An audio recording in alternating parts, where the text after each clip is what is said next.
சுதா சிஸ்டரிங் என்ன நினைக்கிறேன். இன்றைக்கி என்ன பார்க்கலாங்களா? வாங்க பார்க்கலாம். இன்றைக்கி உருளைக்கிழங்கு கட்டல் பண்ண போகிறோம். வாங்க எப்படி செய்யணும் பார்க்கலாம். அதுக்கு உருளைக்கிழங்கு கட் பண்ணி வேக வச்சு வச்சுருக்கேன்.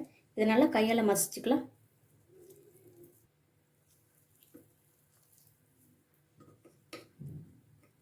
குக்கரில் 4 விசில் விடுங்க. பார்த்தா கையால் மசிக்கிறதுக்கு நல்லா ஈஸியாக இருக்கும். உருளைக்கிழங்கு ரெடி ஆயிடுச்சுங்க. கடாயில் 1 கப்பு தண்ணி சேர்த்துக்கலாம். கொஞ்சம் சால்ட். தண்ணியெல்லாம் கொதிக்க ஆரம்பிச்சிருச்சு. இதை 1/4 கப்பு வெள்ளை ரவை சேர்த்துக்கலாம்.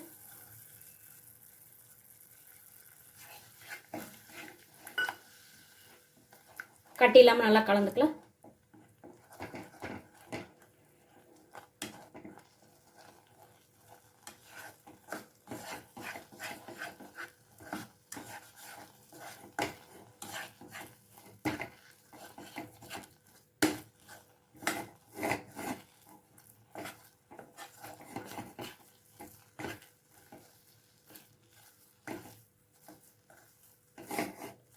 இது ரெடி ஆயிடுச்சுங்க. அடுப்பு ஆஃப் பண்ணிடலாம்.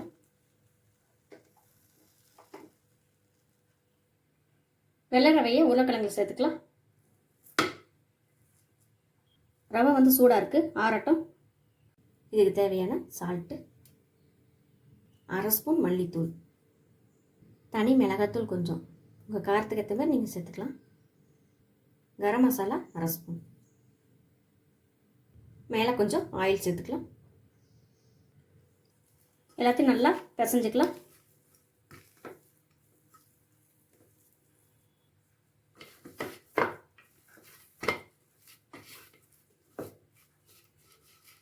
எல்லாத்தையும் நல்லா பிசைஞ்சாச்சு.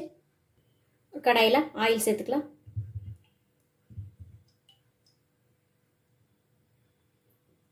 ஆயில் நல்லா சூடாகட்டும்.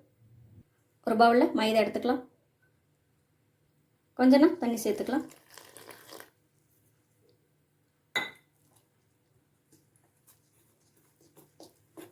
கட்டி இல்லாமல் நல்லா கலந்துக்கலாம்.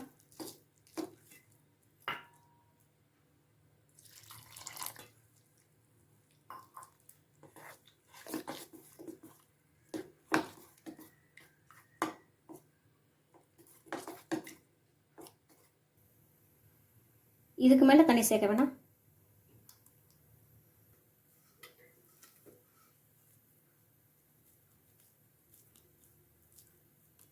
கொஞ்சம் உருளைக்கிழங்கு எடுத்துக்கலாம்.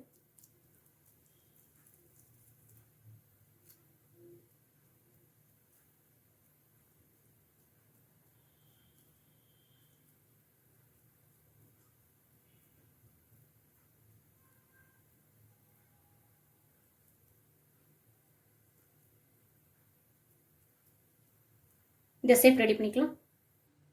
மைதா மாவில் டிப் பண்ணி எடுத்துக்கலாம்.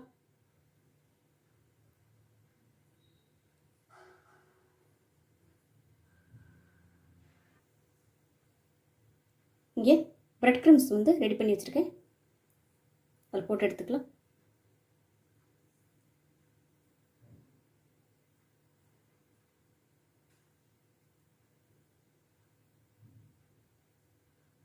ரெடி ஆயிடுச்சுங்க. இதை எண்ணெயில் போட்டு எடுத்துடலாம்.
உடையாத அளவுக்கு மெதுவாக திருப்பி போட்டுக்கலாம்.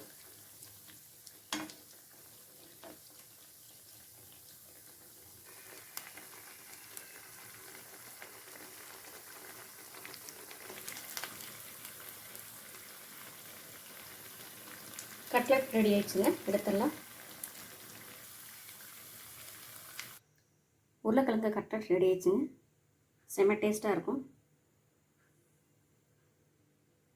அதுவும் டொமேட்டோ சாஸோட வச்சு பாருங்கள், வேறு லெவலாக இருக்கும். நீங்களே எதுவுமே செஞ்சு பார்த்துட்டு எப்படி இருக்குன்னு சொல்லுங்கள்.